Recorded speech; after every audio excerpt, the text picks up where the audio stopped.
It's finally here! After years of waiting, we're getting a new 3D Mario game filled with adventure and places to explore. And in the trailer they showed off lots of new enemies. However, we also saw some old ones returning with a little twist to them. So let's take a look at them and see what changed about the old ones, what the new enemies are capable of, how they could be used, and their origins.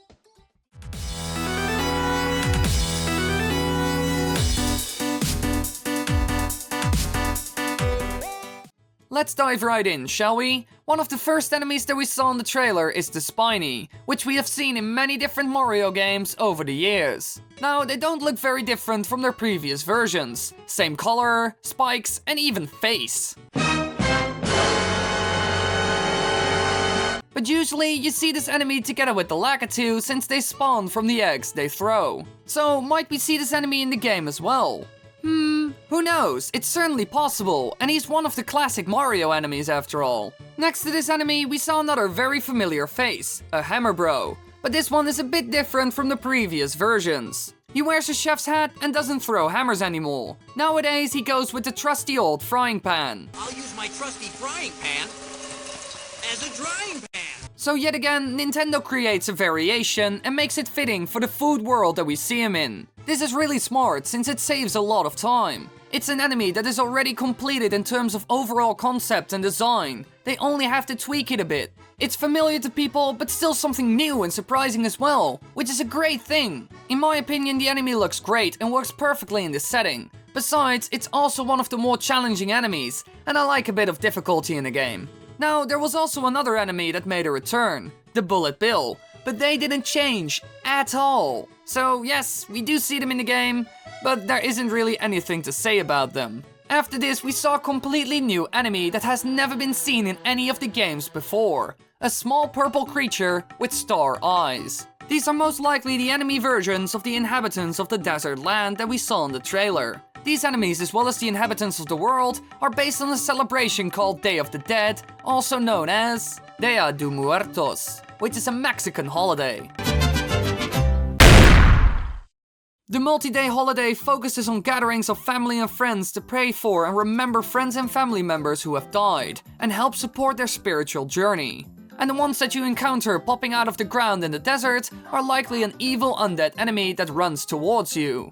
They are probably quite weak. They're a bit like the Stealth Child enemy from the Legend of Zelda series, and that's most likely where the concept came from. This combined with the visual design inspired by the Mexican holiday ended up becoming this enemy, as well as the inhabitants of the land. I love their design. They are very colorful, cute and cheerful, but the hostile version is in terms of behavior a bit basic. But they're most likely a simple filler enemy like the Goomba. Talking about those, we also see them in the game. The totem version and a completely new one. The new one looks like a construction worker since he has a hard hat. This is very fitting for the city theme.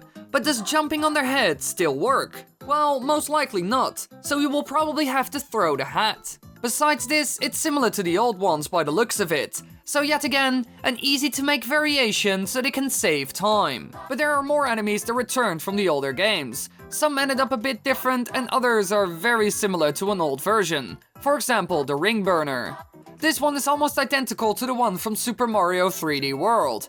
But the piranha plants are a different story. We can see yet another variation to this enemy, and it kinda reminds me of the version that we saw in Super Mario Sunshine. These ones are surrounded by pink goop, and they also spit this stuff at Mario, so this has a bit of a Super Mario Sunshine paint vibe. Well, Miyamoto did say he wanted to go back to the roots of Super Mario Sunshine, and this could be an example. Overall, the design of those piranha plants isn't bad, so I think it will be fun and interesting to see a similar version return. And even some new enemies like the rabbits on the airship also have attacks involving this pinkish goop. So maybe this will be a returning thing in the game. Now we also saw another enemy that might also be a variation of the piranha plant, and this one is a bit different. It's a flower pot with stretching bramble legs. The enemy looks really cool since they can block your path with their legs. But how would you defeat them? Well, the only thing that would make sense is jumping on their pot or maybe throwing your hat. But in my opinion, jumping on them is more likely, since you can see in the trailer that there's time to do so before they extend their legs. We will just have to wait and see. But overall, it's an interesting enemy which could be used in loads of ways.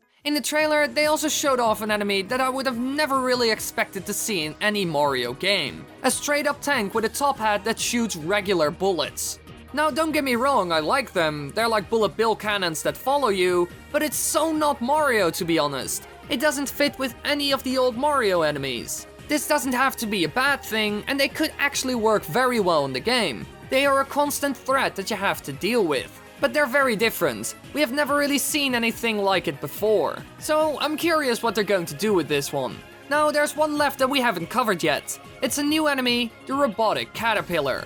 This one is most likely a boss, since he looks way too big and strong to be a regular enemy. And by the looks of it, you will fight him on top of a tower. This is a cool concept, since this being can run around no problem, while Mario has to maneuver around. It could work out similar to the battle we have seen at the end of Super Mario 3D World. This would be amazing for a boss fight. Climbing your way up the tower, dodging all kinds of attacks, and then having a grand fight with this caterpillar at the top.